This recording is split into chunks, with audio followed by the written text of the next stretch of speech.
making fresh fruit drink for the last time. So sa mga sumusuporta sa amin mula simula ay very very very thankful po kami sa inyong 3 years na binigay sa amin.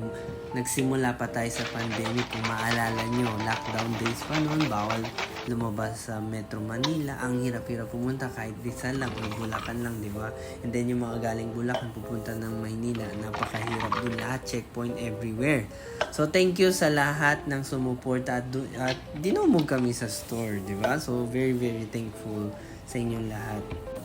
But unfortunately, kailangan na natin i-close itong chapter na to and then we will move on sa next and bigger step natin, di ba? So don't worry, open pa rin po ang Muyo.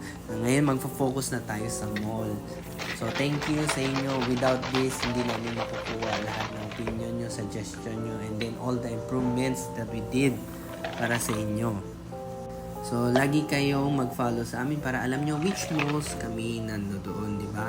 So, buhay pa rin yung mga kiosk, yung mga booths namin, and yung mga papapost na rin.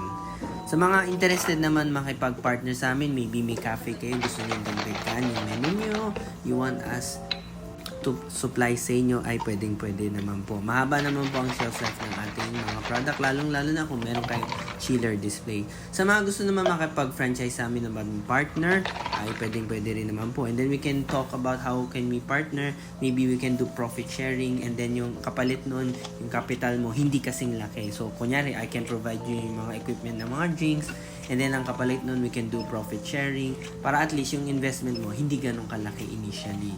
So, flexible naman tayo, mag-usap lang tayo, mag-message lang kayo lahat sa amin, FBIG, MUYUPH, or link in the bio lamang po.